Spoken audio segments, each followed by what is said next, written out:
Hi, welcome to my channel. My name is Annie, and this is Unity Consciousness. Thank you so much for stopping by today. I'm so glad you did. I'd like to welcome our new subscribers and also thank those of you who are joining me today to hear this week's energy update. So let's jump right in. Neptune, earlier today, Neptune did enter the sign of Aries, and Neptune will be in the sign of Aries until October 22nd of this year, when he will be leaving Aries and going back into Pisces for his retrograde cycle.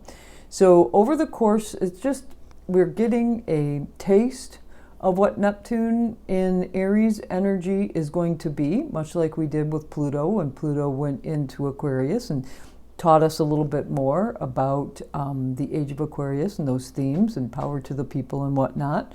Well, Neptune in Aries is letting us know that the tides are changing. The literal tides are changing.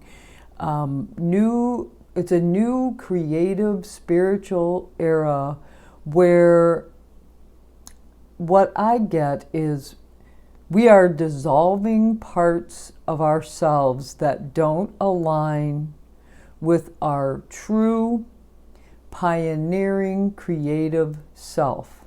Aries energy is very bold energy, very, like I said, pioneering, leadership type personality, but it can be very brazen. And with Neptune stepping into the sign of Aries, Neptune's a big planet, it's an outer planet, has to do with the collective consciousness. It kind of softens that a little bit, especially when we introduce creativity and spirituality, the ethereal. Those themes themselves really begin to soften some of that Aries energy. As I mentioned, this is a collective shift in consciousness. I don't know if you felt it, I don't know if you're feeling it, or it could be something that occurs to you over the course of time. You might find yourself being just a spiritual warrior. I get a lot of this energy too. When I sit with the energy, I really feel like a spiritual warrior with divine inspiration. I also can see, as we resolve some of these parts of ourselves, our essence, that really aren't ours, but maybe we've picked them up over the course of time or created this false identity for whatever purpose, by dissolving that, we really can create from a space of knowing who we are. And because Pluto is in the early sign of Aquarius, which is vibing really, really good with this energy, it's helping us to be a more true, authentic part of ourselves and understanding our true essence so that we can be the pioneer for those who may need our help right now. Not from a place of codependency, we learned that, but more from a place of knowing our true essence and wanting to assist those that don't have a voice currently. I really can see that warriorism, that spiritual warriorism coming to play. So also today, much earlier, Mercury dipped back into Pisces, left Aries and went back into Pisces as part of the larger Mercury retrograde cycle. He is integrating, helping us, and as is Venus. Venus did this a little bit ago, I believe it was last week. Venus dipped back into Pisces. And these are our personal planets in that integration of 12th house energy, so that we can better understand how our personal planets, especially Mercury, our communication styles, thought processes, and Venus relationships, dipping back into Pisces, stepping into that 12th house of the zodiac energy, helping us to understand where we work against ourselves, or because 12th house energy also is hidden enemies, so to speak. It may not be us working against ourselves, but we begin to see how we're not necessarily seeing how someone else might be working against us, either, outwardly so or inwardly so, through action or just maybe their belief system. But we are beginning to see where things are working against us, either our own actions and thought processes, like I said, or the big reveal of seeing how somebody's doing this with us. And before those two personal planets go back into Aries, better defining our true essence, and then working with Neptune to dissolve the pieces that we really don't need, and then jiving hard with Pluto to bring in the authenticity, the transformations. So very, very important time. I really like this energy that we're sitting with right now. Especially, we're not coming out of eclipse season. We've got quite some time yet, but those two eclipses are behind us, and we're starting to get more of the vibes from those lunations. Mercury this month. Let me just say, this month we have Mercury going direct. We will have Venus going direct. We will have Mars step back into Leo. He doesn't come out of shadow till I think it's the 2nd of May. But both Mercury and Aries go back, Mercury and Venus go back into Aries as well. So we're going to begin to see some forward movement, especially with those personal planets stationing to go direct. And we are, as I said, integrating the 12th house energy, understanding the 12th house energy. So as we go into that first house energy, understanding our true essence is going to be important, especially as it works with Neptune and also sextiles with Pluto. On Friday of this week, we've got a real big energy day.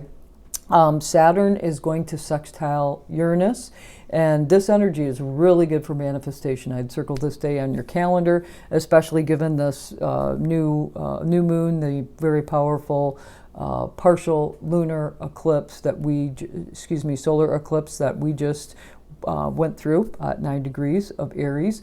Great day for manifestation on Friday. Because Saturn's involved here, as is Uranus, where we take ownership in an action with transparency and authenticity. Again, Saturn's here. Remember that triad of authenticity. Transparency and authenticity, you can find yourself being catapulted forward really, really quickly because it's Uranus. And this is vibe and energy. We got to do something to get something, but once you do, you can just watch yourself pull forward, especially with this last eclipse. Mars is going to join the party that same day. Mars is going to trine Saturn and sextile Uranus. So Mars is giving us the drive and the focus and the passion for what's next. And Saturn, like I said, is all about long-term stability. So as part of this larger Mars retrograde cycle, like I told you, Mars is moving direct, but still in shadow. We've got a bit of time left, another month.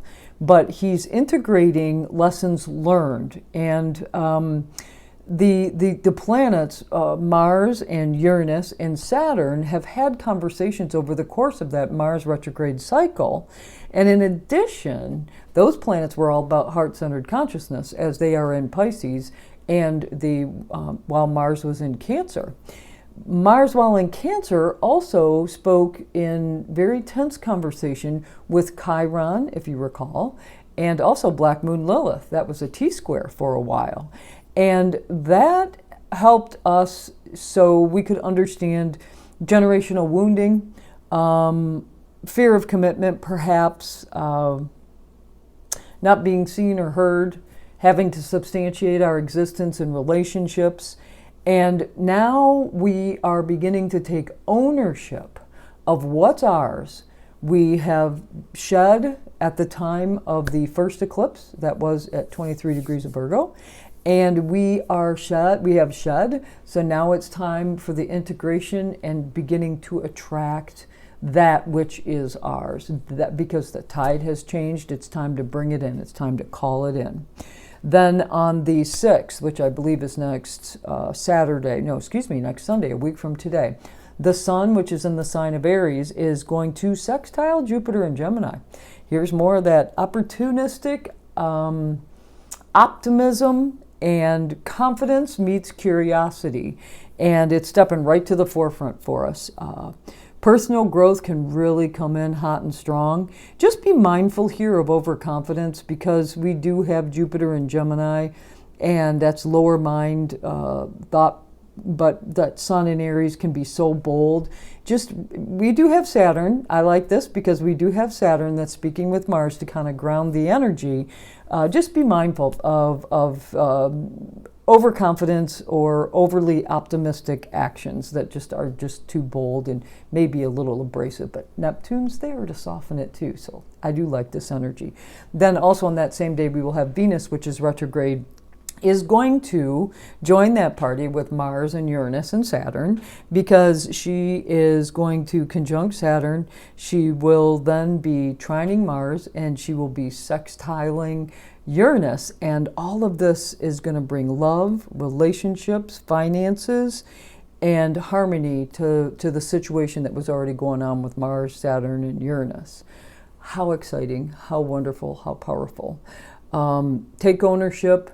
Responsibility is huge. Authenticity is huge. When you're setting an intention, especially if you set an intention at the time of this new moon, which I hope you did, but if you didn't, it's not too late. Make sure it's transparent. Make sure it's authentic, so that the need and the effort can meet with that triad of authenticity, because Saturn's here. Okay? Well, that's all I have for you this week. I decided to use the Journey Tarot deck. It's been a while since it's been out. This is Cassie Uhl.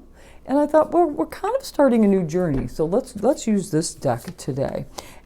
Funny enough, I kept shuffling, and as soon as I picked the deck up, first of all, the High Priestess jumped out, and she kind of fell on the floor. So I don't like to take cards that have hit the floor for whatever reason. I just don't resonate with that. Put her back in the deck, started shuffling. She tipped, but went back in the deck, so she was face up. She didn't hit the table, so I didn't take her. So the card that jumped shortly after was the Fool. When I looked at the bottom of the deck, the High Priestess was still there. So she wants to be seen today. Let's talk about the Fool first, and then we'll go back to the High Priestess. Interestingly enough, the Fool is actually the 0 card in the deck. It's where the end meets a new beginning. Let's see what the book has to say. Dearest free spirit, a magical journey awaits. Will you open your arms to a new adventure? It's okay to take a leap without knowing the outcome. That's why you're here. Like that card. And that speaks about Uranian energy and leaping and not even knowing, trust. Neptune's taught us all about trust and Pisces and the intuition. Now let's talk to the High Priestess. Let's see what the High Priestess, who had to be here, she wanted to talk today, and I appreciate her tenacity. The High Priestess wants to tell us, connect with your divine feminine energy, intuition, and inner guidance system. You, yes, you, have access to the inner wisdom of the universe. The High Priestess is anointing you with sacred knowledge. Be open to receiving. Well, thank you so much for joining me today. If you liked this video, please do click the like button. If you want to co-create with me, please do share this video with someone who would appreciate it, or maybe learn something from it, or maybe have a comment that I might enjoy. If you have a comment, post it in the comment section below. If you want to know when videos are being dropped, click the subscribe button. I hope you have a fabulous week of integration. Appreciating that the tide has changed, the integration of Neptunian energy with Aries, and all the manifestation that will be coming this week. Have a fabulous week. Namaste.